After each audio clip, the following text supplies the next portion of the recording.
Всем доброго времени суток передает и показывает Тенкин. Во втором ролике данной рубрики я рассмотрю орудия главного калибра всех кораблей игры по классам, так что речь пойдет о ГК эсминцев, крейсеров и линкоров. Прежде чем начать, стоит понимать, что в отличие от авиации, у орудий ГК снаряды могут быть фугасными, обозначается как ХЕ, бронебойными, в игре называется AP, или универсальными, по-другому Normal снарядами. Тут все зависит от калибра, потому как, например, орудия на бронебойных снарядах у эсминцев просто не могут пробить линкор противника, тогда как орудия на тех же снарядах у линкоров просто проломят броню тому же линкору. Но прежде чем начать, стоит сказать, что нельзя говорить о орудиях в отрыве от брони цели, по которым эти снаряды будут воздействовать. В игре существует три типа брони. Легкая, или же light, она, как правило, у эсминцев и легких крейсеров. Средняя, или же medium, она у тяжелых крейсеров, линейных крейсеров и авианосцев. И тяжелая, она же Heavy, которая стоит на линкорах и на некоторых авианосцах по типу Illustrious и Titan. Так что далее, когда я буду упоминать о том, какую броню лучше пробивают те или иные орудия, то представляйте, о каких классах кораблей идет речь. Теперь я по порядку буду говорить о орудиях и кораблях, на которые они устанавливаются, и начну я с эсминцев. Орудия эсминцев максимально достигают 138 мм. Исключениями являются только немецкие эсминцы, на них можно устанавливать орудия до 155 мм. Однако на данные эсминцы не советую ставить такие орудия, потому как может показаться, что орудия крейсеров будут наносить больше урона, но это не так. Причина, по которой крейсеры лучше уничтожают с ГК, в том, что у них выше огневая мощь, или по-другому показатель Firepower, чем у эсминцев. Но при этом общий урон в единицу времени у самих орудий эсминцев выше. По этой же причине на крейсеры, способные использовать орудия эсминцев в качестве ГК, также нужно их устанавливать, например, на крейсера типа Атланта. Итак, начну с бронебойных стволов и тут же закончу, потому как они эсминцам просто не нужны. Из-за калибра они не способны пробивать броню, и по тем же эсминцам с легкой броней они будут давать меньше урона, чем фугасные, так что не стоит тут заморачиваться. Теперь поговорим о фугасных орудиях. Их много, и среди них внушительное количество полезных. Также надо понимать, что фугасные орудия на всех классах кораблей в зависимости от калибра имеют шанс нанести пожар кораблям противника. У эсминцев шанс небольшой, однако путем быстрой перезарядки можно шанс повысить. Но фугасные снаряды медленнее других летят до цели. Начну с общедоступных 127 мм спаренных американских орудий. Чертежи на них можно достать с 5.1, 8.1, 10.3 и 11.1. Ну и конечно же можно достать сразу готовые из золотых и радужных коробок США. Очень хорошее орудие, наносит неплохой урон по кораблям с тяжелой броней и достойный по средней и легкой. Если есть их фиолетовая варианция, то также смело ставьте их, или же их одноорудийный вариант.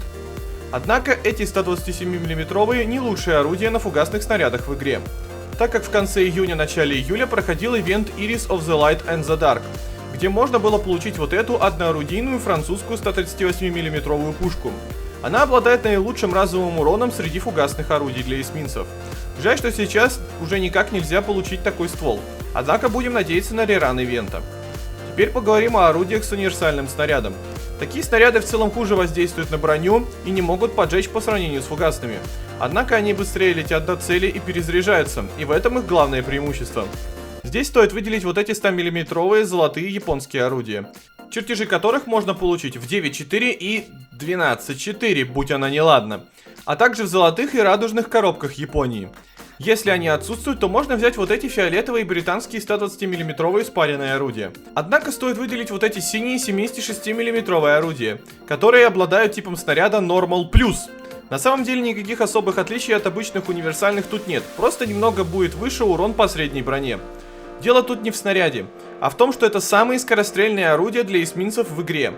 А так как существуют эсминцы, у которых умения работают от количества попаданий, то такие орудия им пригодятся, например, эсминцу Аянами. Теперь давайте подведем итог. Лучшие орудия на фугасных снарядах это 138 мм. Потом вот эти американские 127 мм спаренные. Следом либо же их фиолетовая версия, либо одноорудийная. Первыми же пушками на универсальных снарядах являются 100 мм японские. Однако, если вам нужна скорострельность в первую очередь, то стоит поставить 76 мм синие стволы. Следом за ними идут 120 мм британские спаренные орудия, или же фиолетовая вариация 100 мм пушек. Какой тип снаряда лучше, решать вам. Лично я, как правило, использую в ПВЕ фугасное орудие, а вот в ПВП стволы с универсальным снарядом, так как там перезарядка и скорость полета снаряда играют большую роль. Переходим к орудиям легких крейсеров. Максимальным калибром для них является 155 мм. И сразу же исключу все эти орудия, которые стреляют универсальным снарядом, потому как достойных представителей тут нет. Начну с бронебойных. Лучшими из них являются прототипные британские 152 мм орудия. Они обладают типом снаряда AP+, то есть наносят урона больше по всем типам брони, чем стандартные бронебойные. Напомню, что такие орудия можно только скрафтить, а чертежи достаются из исследований. Если их нет, стоит обратиться к вот этим 150 мм спаренным немецким орудиям, или же британским сдвоенным 152 мм пушкам. Они примерно равны. Переходим дальше к орудиям с фугасными снарядами. Лучшими из них без сомнения являются встроенные 155 мм японские пушки. Данные стволы можно либо достать из золотых и радужных коробок Японии, либо в виде чертежей с локацией 6.2, 8.3 и в будущем 13.1. Они обладают типом снаряда HE+, то есть по легкой и средней броне урон будет выше, по сравнению со стандартными фугасными. Если их нет, то можно поставить либо их же фиолетовую вариацию, либо вот эти 152 мм американские встроенные стволы, которые также максимально бывают фиолетовыми. Если говорить по итогу, то лучшими бронебойными стволами являются вот эти встроенные прототипные 152-ки. Следом за ними 150 мм спаренные немецкие орудия, или же британские 152 мм пушки.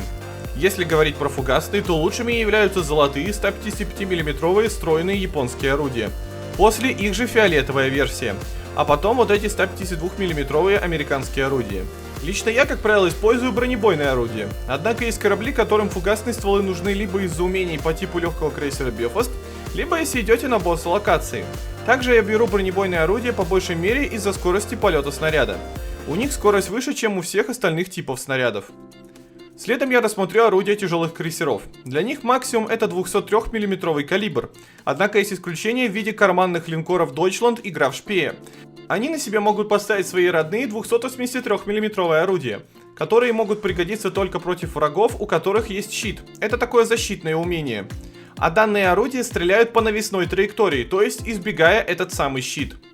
Также сразу исключаю универсальный тип снаряда, тут нет достойных пушек. Начну уже по традиции с бронебойных орудий. Тут у нас самые лучшие также прототипные стволы. Вот эти 203 мм немецкие встроенные орудия. Если чертежей на них пока с исследований не накопили, то ваш выбор это также немецкие, только спаренные золотые орудия. Разрешите я сразу опущу понятие 203 мм, потому как тут все орудия будут с этим калибром. Данные орудия можно получить в виде чертежей с локацией 7.3 и 8.4, а также с радужных и золотых коробок Германии. Если же есть фиолетовый вариант этих орудий, то можете поставить их. Все остальные бронебойные стволы не стоят особого внимания. Переходим к фугасным. Лучшими из них являются также прототипные, вот эти встроенные французские орудия. После них по силе идут вот эти спаренные японские, их можно купить в даташопе за 800 датакоров, однако это большая цена. Если у вас есть либо вот эти фиолетовые встроенные американские, или вот эти сдвоенные японские, то можете поставить их. Они не сильно уступают золотым пушкам с даташопа. Как итог могу сказать, что лучшими бронебойными орудиями являются встроенные немецкие прототипные стволы. После них также немецкие золотые сдвоенные орудия, а следом их фиолетовая вариация. Тут выбор, к сожалению, не очень велик. Ну а среди фугасных первыми идут встроенные французские орудия, потом двухорудийные японские. А если вы не хотите тратить датакоры на них, то можете взять вот эти орудия, пока не накопите чертежей на французские стволы. По моему мнению, фугасные орудия нужны только тяжелым крейсерам, у которых либо на этом завязано умение по типу крейсера Атага, или же им все равно на тип снаряда, ввиду также умений по типу крейсера Рон. Да, фугасные орудия быстрее перезаряжаются, однако, как вы понимаете, перезарядка таких орудий все равно высока. А бронебойный снаряд летит быстрее, и мне бы очень не хотелось, чтобы, прождав несколько секунд, снаряд пролетел мимо. Поэтому, если нет специальных умений, которым нужны фугасные снаряды, я, как правило, использую бронебойные. Тем более на данном 203 мм калибре коэффициенты смещаются, и теперь по средней и тяжелой броне бронебойки бьют сильнее, чем фугасы. Ну и наконец-то переходим к линкорам. Для них на данный момент максимальный калибр это 410 мм. Ждем Ямато с 460. Ну а пока давайте разберем то, что есть на данный момент. Начну с бронебойных орудий, и тут у нас появляется новая функция. Если цель обладает тяжелой броней, то есть линкор или некоторые авианосцы, то она после пробития бронебойным снарядом с линкора получает дебаф, который называется разрыв брони. после чего пораженная данным дебафом цель будет получать больше урона от всех ваших кораблей. Лучшими на данный момент бронебойными орудиями являются вот эти стройные 410 мм прототипные японские орудия. Если же их нет, то можно воспользоваться вот этими золотыми сдвоенными немецкими 380 мм пушками, которые можно получить только с радужных и золотых коробок Германии. Однако тут стоит остановиться, потому как все не так просто. Помнится, в одном из своих прошлых гайдов я упоминал, что у линкоров и линейных крейсеров есть уникальное умение, которое называется барраж. Так вот, дело в том, что условием наступления барража может являться выстрел.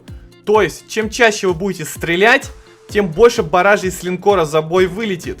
Поэтому, если же вы используете линкор с таким условием активации барража, то вам нужна вот эта скорострельная фиолетовая британская спаренная 381 мм пушка. Ее можно получить с фиолетовых или золотых коробок Великобритании, или выбить чертежи на нее с локацией 6.2.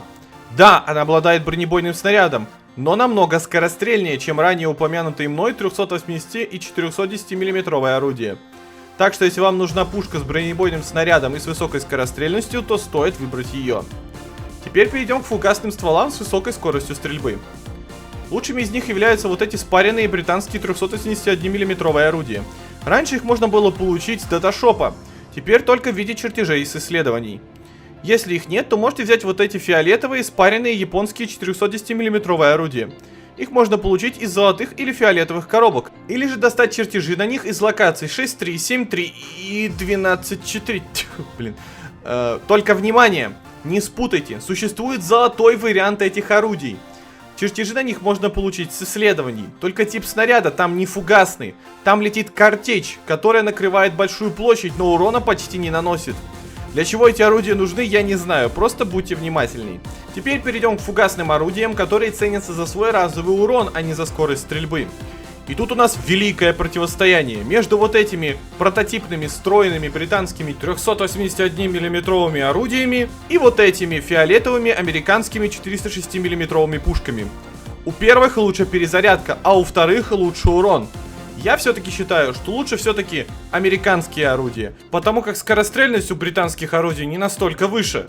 А мы тут пришли за разовым уроном, и какая-то там 1 секунда разницы игры не сделает. Британские, понятное дело, можно получить только с исследований в виде чертежей, а американские можно, конечно же, достать из фиолетовых и золотых американских ящиков, а их чертежи можно получить с локаций 6.2 и 6.3.